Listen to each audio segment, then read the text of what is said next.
Just fake some evidence of her cheating, squeeze out some alimony, and get a divorce. Wow, Monica, you're a real schemer. I was in the kitchen, listening to my husband and daughter's horrifying conversation. Neither of them knew I was there. Holding my breath as I listened, I was shocked to realize just how much my own family despised me. But at the same time, a feeling close to resignation started to take root. My daughter and husband have always looked down on me. I had desperately tried to change our family dynamics, doing everything I could, but it seemed completely meaningless. Well, I guess that's it.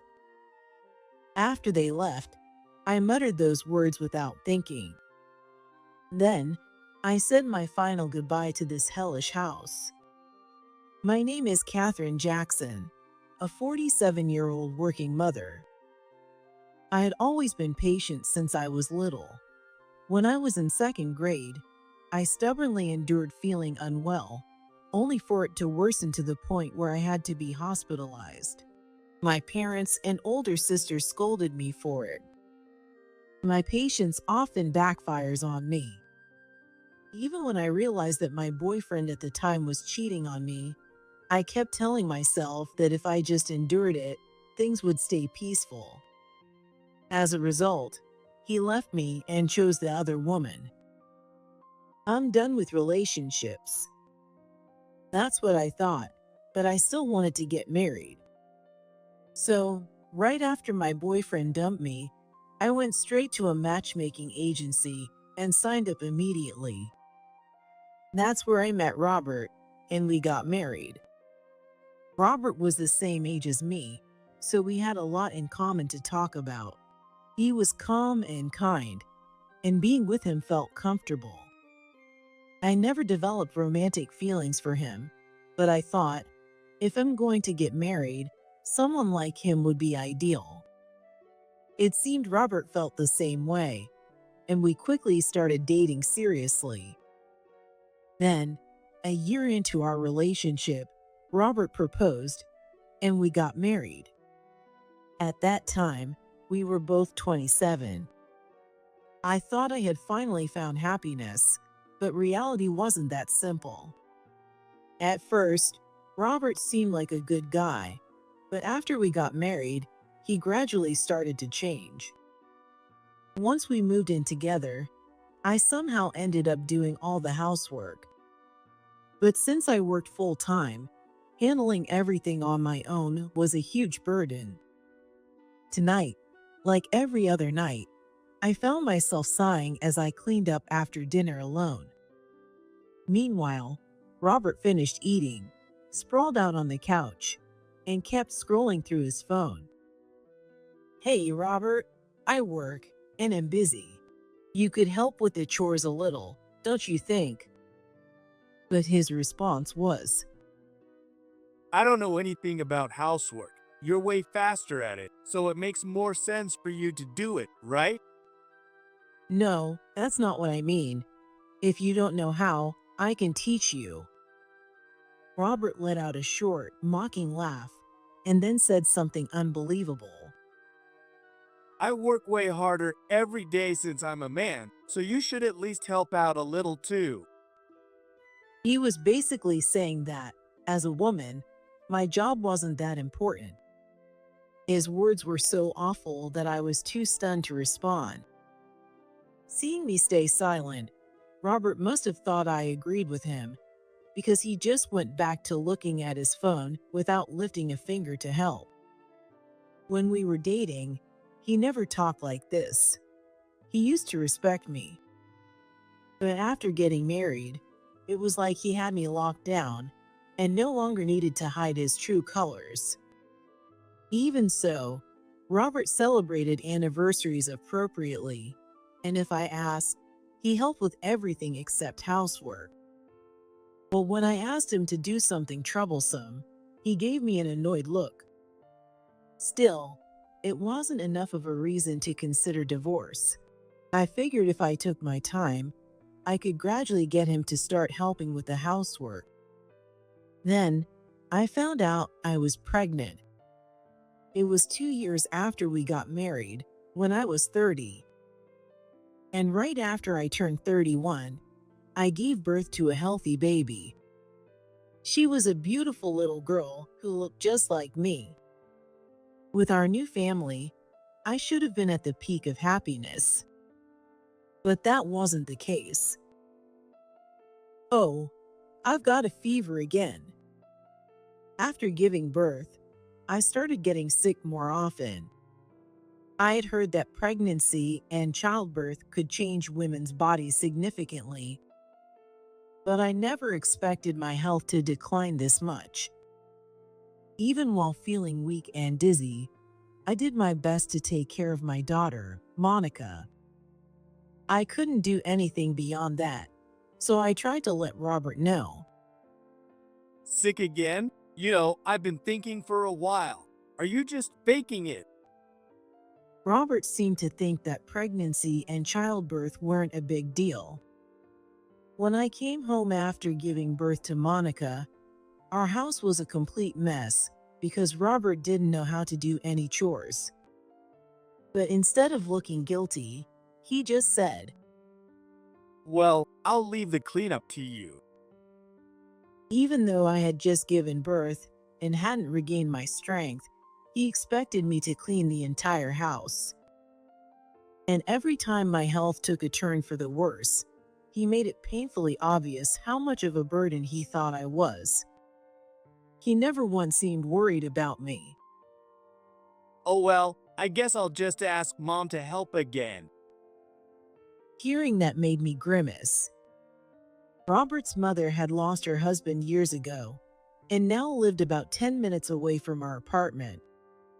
She had asked us to move in with her multiple times, but I always found a way to turn her down. That's because she was constantly cruel to me. Maybe she felt like I had stolen her only son from her. As soon as Robert called, she showed up at our place right away. All right, Grandma's here. Robert's mother let herself in using the spare key he had given her without my knowledge, walking in like she owned the place. With a bright, cheerful smile, she beamed at Monica.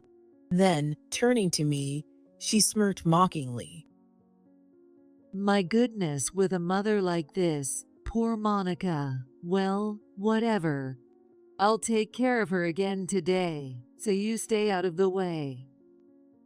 She said it like she was doing me a favor, but she could barely hide her excitement. It was clear that seeing the daughter-in-law who stole her only son suffering from illness brought her genuine joy. Besides, if I get sick, she can have her cute first grandchild all by herself. For her, it was nothing but a win-win situation. This can't go on. I couldn't let someone as twisted as her take care of Monica.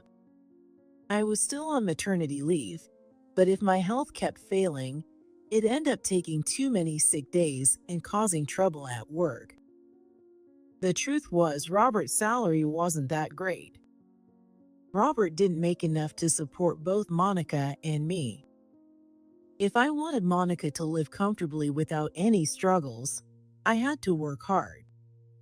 Determined, I started going to the doctor regularly to fix my health issues.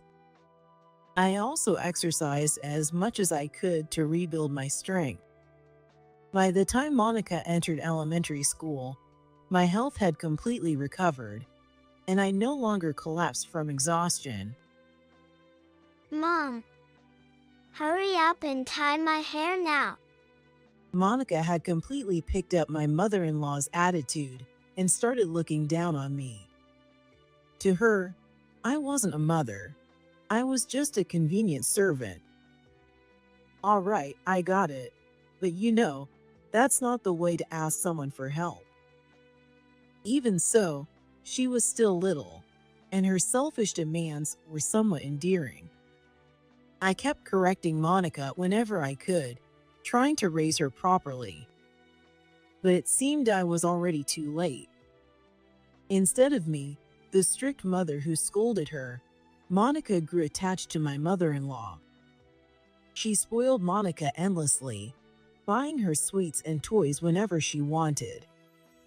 Whenever I tried to put a stop to it, my mother-in-law would snap back twice as hard. It's my money. I can spend it however I want. You have no right to tell me what to do. With this constant hostility, I eventually stopped saying anything. Meanwhile, Monica kept growing. She never listened to my warnings, and before I knew it, she was in the upper grades of elementary school. By then, she had grown sharp-tongued, and the insults toward me became more frequent. Shut up. Stay out of it, Mom. Even the slightest correction would get this kind of reaction. Once, in a fit of rage, Monica even hit me. Realizing that things were seriously spiraling out of control, I tried desperately to rebuild a normal parent-child relationship, but nothing changed.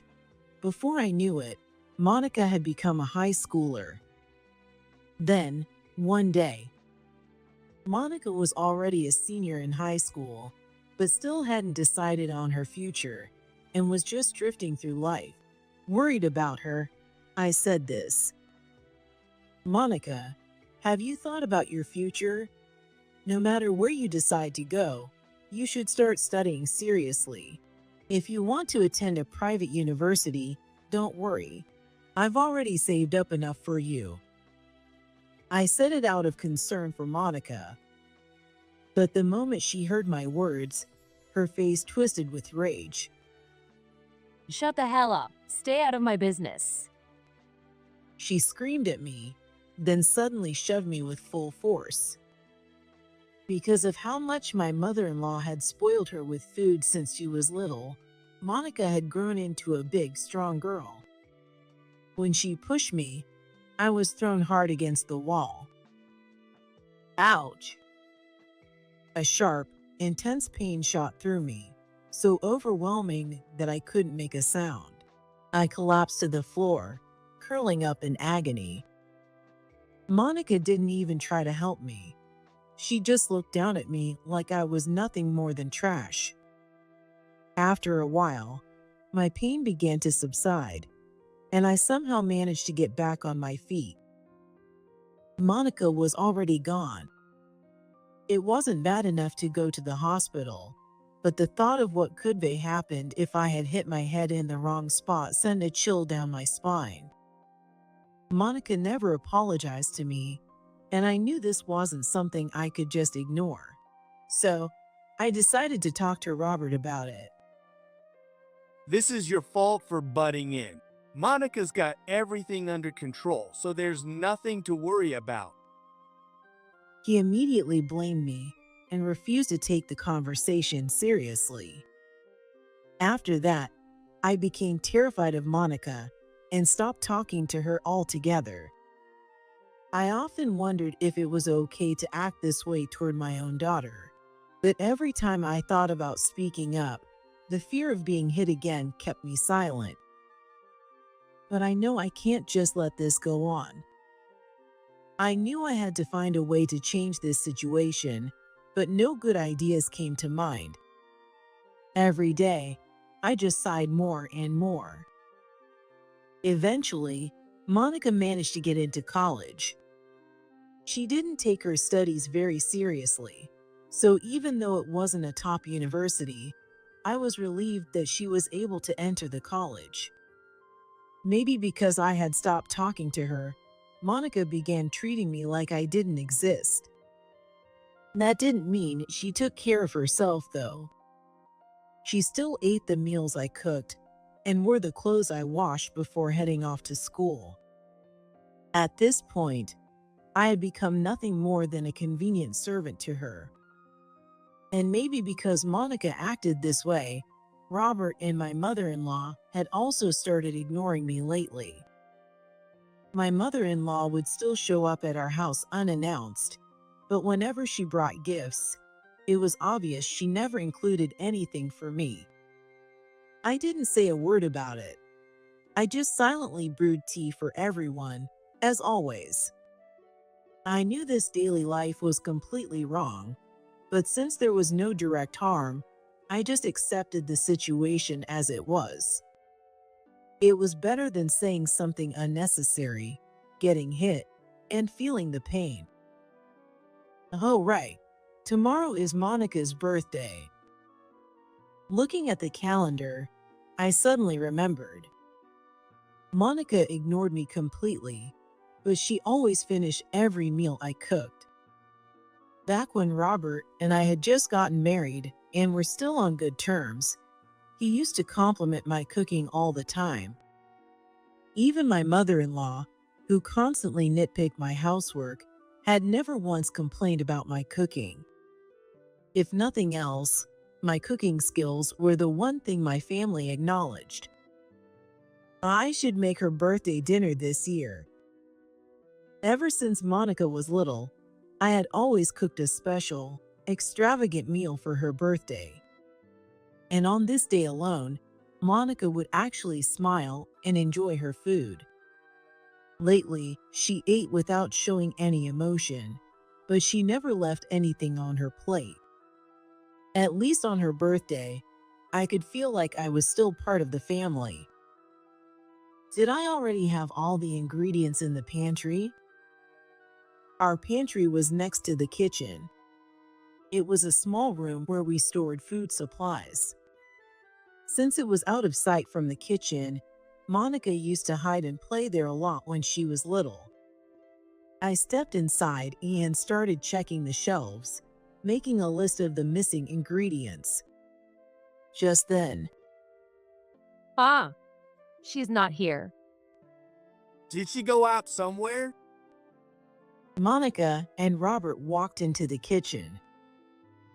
Oh well, I'll make us some tea. Thanks, Dad. It seemed like they had come for a drink.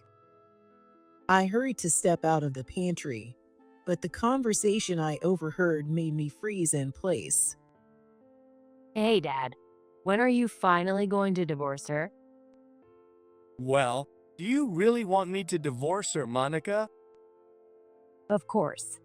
Just living in the same house as her stresses me out. I wish she'd disappear. Even Grandma says all the time that she wants Mom gone. Hearing Monica's true feelings so suddenly, I felt the blood drain from my face.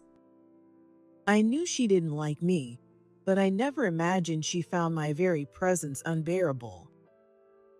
But you know, if I'm the one to initiate the divorce, he'll have to split my assets with her. Oh, really? That sounds annoying. Oh, I've got an idea. Just fake some evidence of her cheating, take her for as much alimony as possible, and divorce her. Monica's voice was bright and cheerful, as if she had come up with some brilliant plan.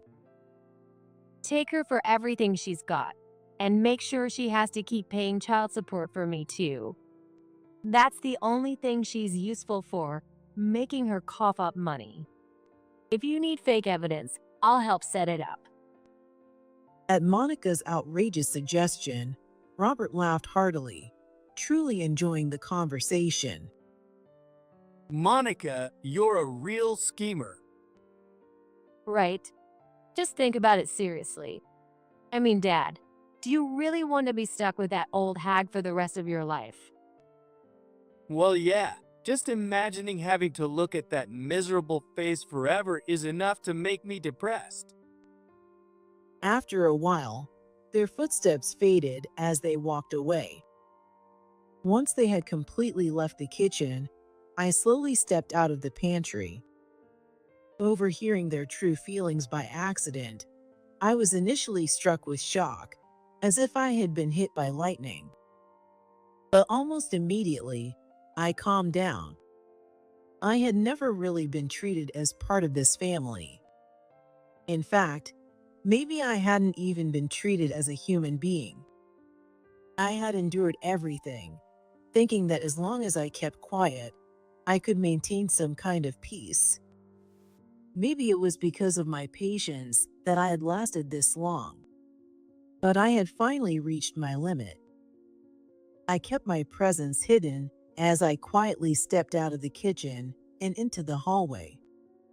Apparently, they went out. Without hesitation, I went to my room and stuffed a few days' worth of clothes into my suitcase. Then, I hurriedly left the house. After leaving the house, I headed to my childhood home, which was a bit farther away. My childhood home, about an hour's drive away, was now where my older sister and her husband lived. Since our parents had already passed away, my sister, Emily, had inherited the house. Catherine, what's going on? Oh my God, your face is completely pale. Hurry inside. Jake, Hannah, help her with her luggage. As soon as I arrived, my sister's entire family was already outside waiting for me. I had called ahead to say I was coming, and they must have sensed from my voice that something was seriously wrong. They all looked worried as they waited for me. Auntie Catherine, are you okay? Catherine, I brought you something warm to drink. Take your time and relax. As I sat in the living room, I finally let out a deep sigh of relief. When I finally calmed down, I began to tell them all about what had happened. That's unbelievable. How could they be so cruel? I see Catherine from time to time, but I haven't seen Robert or Monica in years. I had no idea things had gotten this bad. I visited my childhood home occasionally and kept in touch with my sister and her husband. Robert and Monica used to come along in the past, but they started disliking my family simply because they were mine.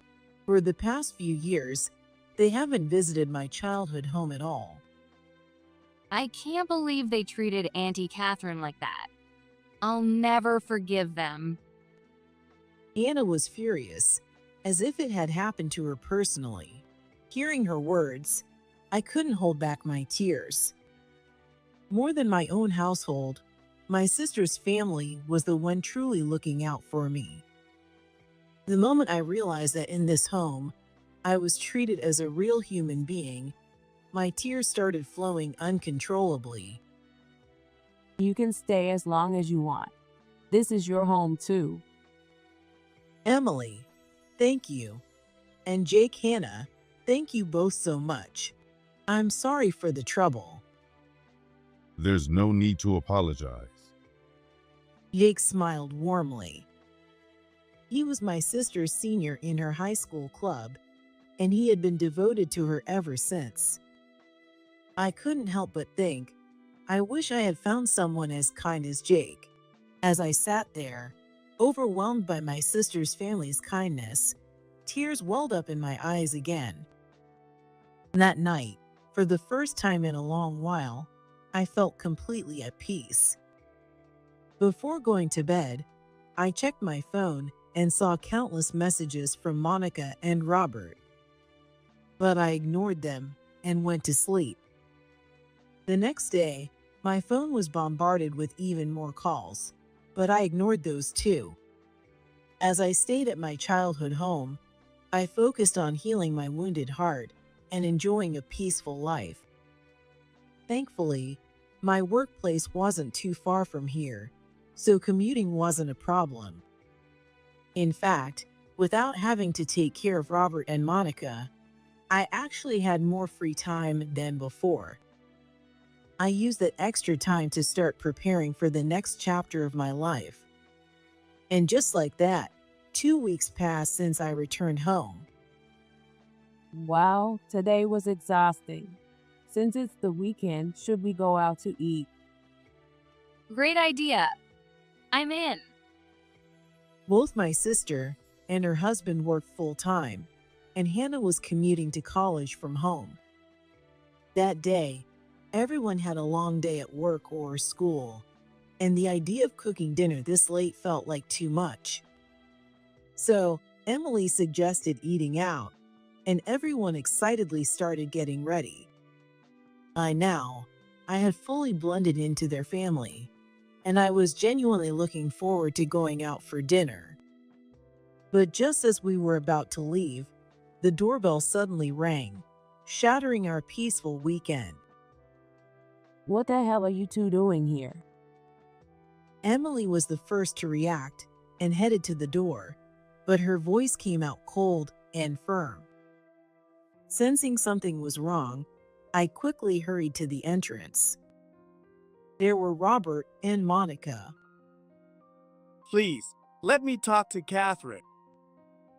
I had expected them to show up just to insult me again, but surprisingly, they looked exhausted, completely different from what I had imagined. Not only me, but also Emily seemed to wonder, and she gave me a puzzled look. Frowning as well, I gave her a small nod in response. Robert and Monica were led into the living room, where Emily and I sat across from them. Since there weren't enough chairs, Jake and Hannah remained standing, glaring at the two of them. So, what do you want? Emily's voice was sharp, laced with irritation. Robert, looking like he was about to cry, started explaining. Ever since Catherine left, my house has been a disaster. We've been eating takeout nonstop, and now my stomach's all messed up. The laundry keeps piling up, and we're running out of clean clothes. So filthy that there's barely any room to walk. How do you even manage to wreck a house that badly in just 2 weeks? I wondered if these two were some geniuses in the worst possible way. Then Monica chimed in, trying to sound pitiful. I'm so sick of eating takeout food. Everything is too salty, and now I've gained weight, and my skin's breaking out. Hey, how much longer are you planning to stay here? Hurry up and come back now.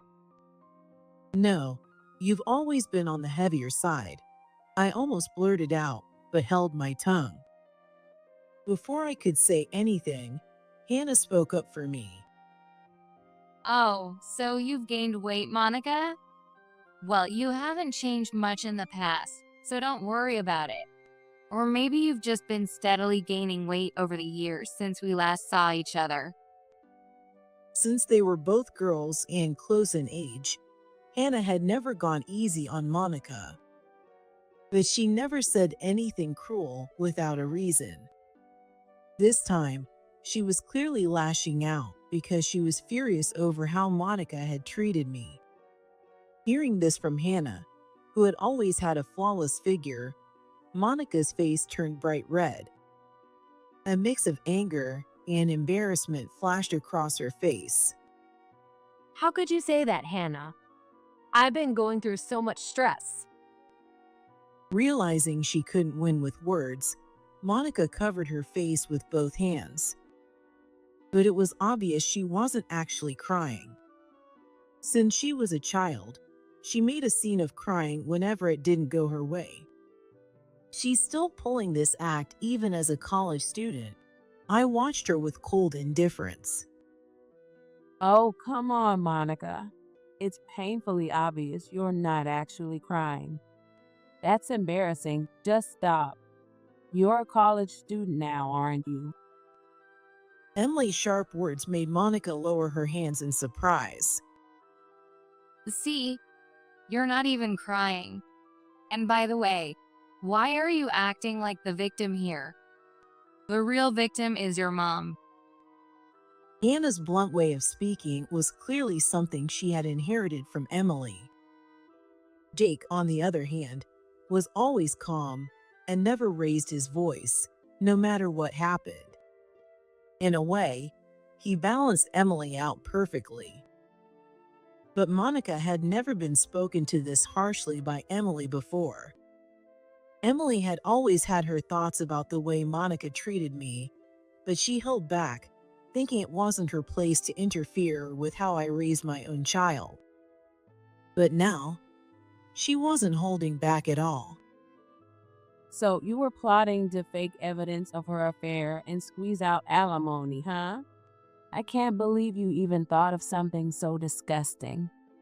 And I've also heard everything else you've done to my sister. Do you even realize that what you did is a crime? Monica panicked and looked at me. She hadn't expected that I had overheard that conversation in the kitchen. Mom, why aren't you saying anything? That's right. I hadn't spoken a single word since this all started. No matter what Monica or Robert said, I just stared at them with an expressionless gaze. Before we sat down, Emily had whispered to me, You don't need to say a word. Just do to them what they did to you. Let them finally understand what they've put you through. and so I continued to ignore them completely. Mom, say something, please. Monica desperately pleaded, but I remained silent. Then Robert, looking irritated, finally spoke up. Hey, why are you ignoring your daughter? You're being childish. Surprisingly, it was Jake who snapped back at him. Monica and Robert, you've both ignored Catherine for years, haven't you? So why do you get to put yourselves above her and blame her now? You have no right to say that. How does it feel to be on the receiving end for once? Both Emily and I, along with Hannah, looked completely shocked. Jake was usually calm and collected, but now he was visibly angry. You dumped all the household responsibilities on Catherine while you did whatever you pleased. That's not what a family does. If anyone here is being childish, it's you. You can't even keep your home livable without her. That's not how an adult behaves, but how a helpless child acts. At first, Emily was just as surprised as I was, but she quickly nodded in agreement. He's right. If you can't even take care of yourselves, you don't get to call yourselves adults. And another thing, you waited 2 whole weeks before coming here. Why didn't you come right away after Catherine left? We didn't know where Catherine had gone. Really? Your first guess should have been her childhood home. Are you seriously telling me you couldn't even figure that out? If that's the case, then I'm honestly disappointed in how little you think. Emily's sharp words hit like daggers, and Robert's hands trembled slightly. Watching the two of them get completely shut down by my sister's family, I let out a deep sigh. Emily, Jake, and Hannah, thank you for speaking up on my behalf, but I'll handle the rest myself. I have some things I want to say to these two directly. Saying that, I reached into my bag and pulled out a document, handing it to Robert. Let's get a divorce, Robert. What? Why? Robert's reaction was one of pure shock, like he had never even considered this possibility. I met his eyes with a cold, unwavering gaze. Why? You've ignored me and treated me like I didn't matter for years. What I don't understand is why you ever thought I wouldn't divorce you. Well, Did you really think you could do whatever you wanted to me? That just because I never complained, I was nothing more than a punching bag to you. Well, too bad for you. I'm a human being with emotions.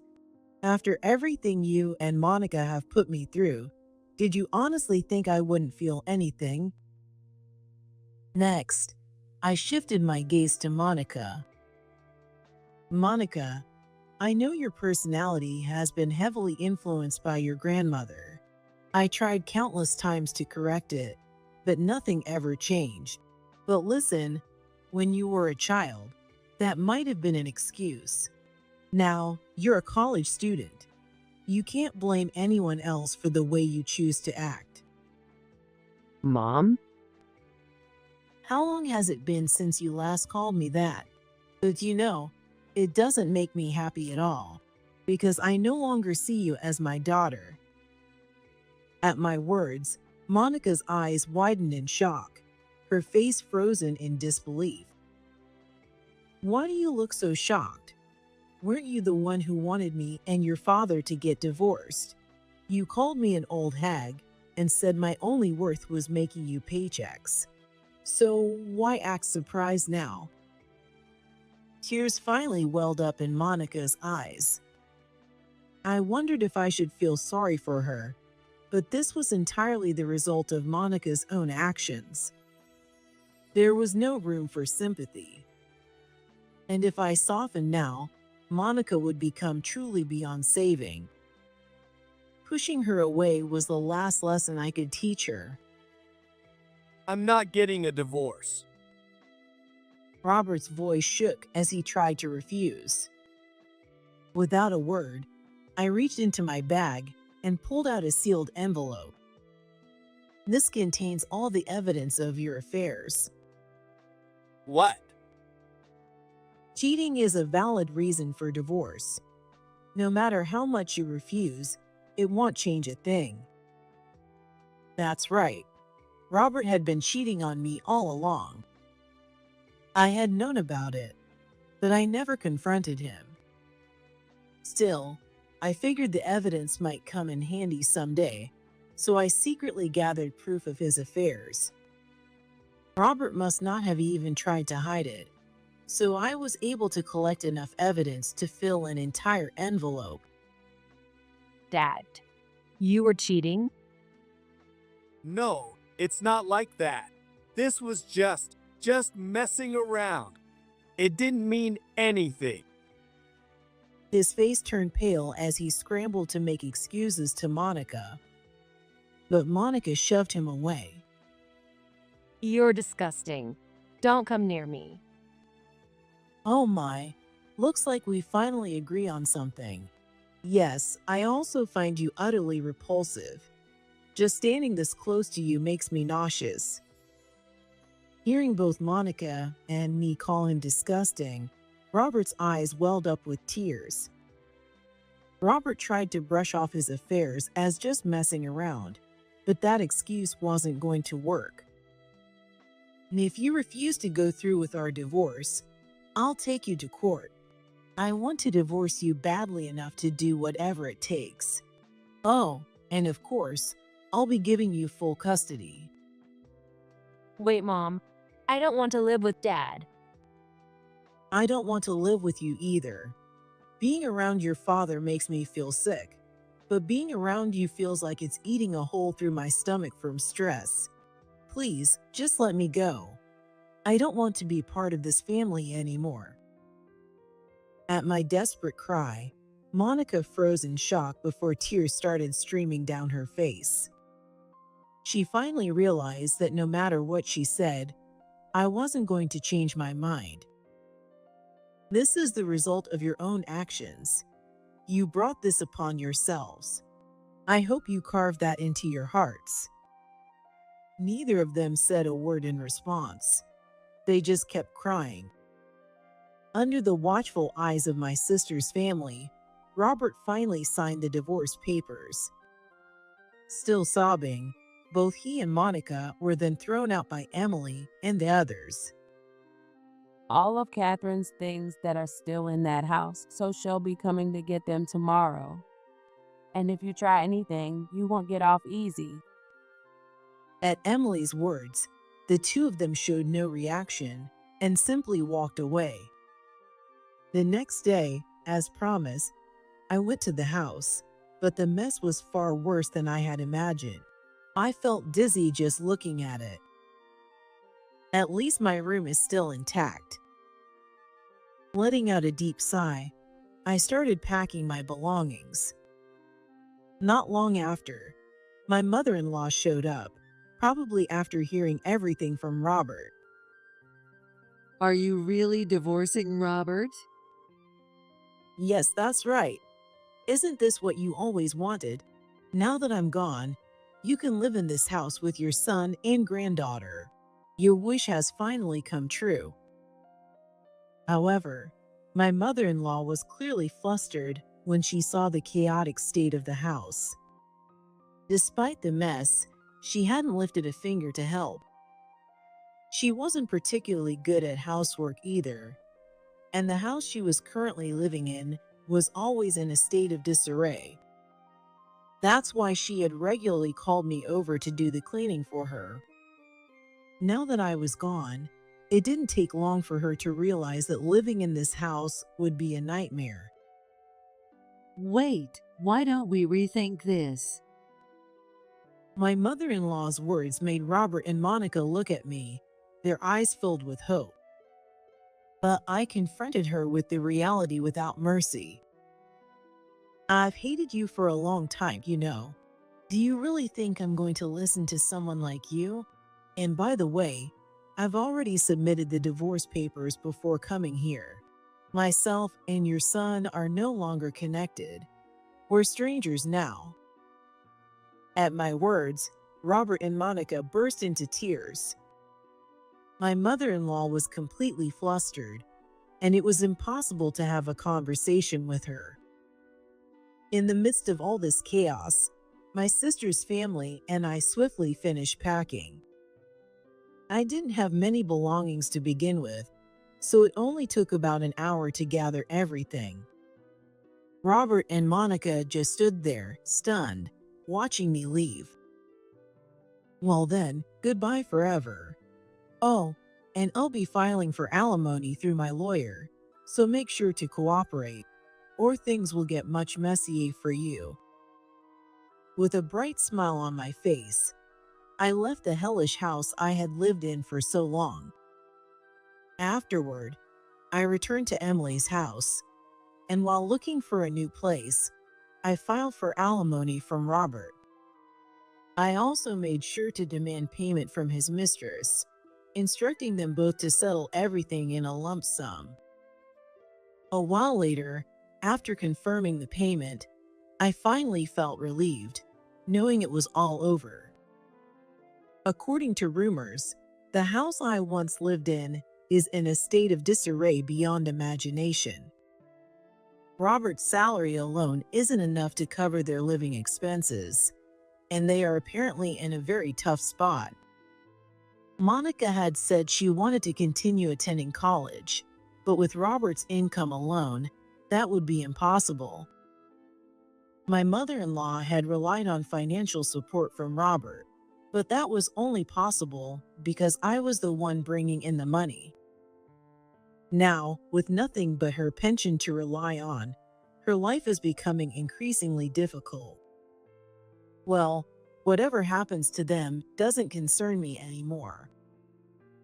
I am finally enjoying the freedom I've gained, and am thinking about how to live the rest of my life. But I know I have a strong support system in my sister's family, so no matter what happens, I'll be fine.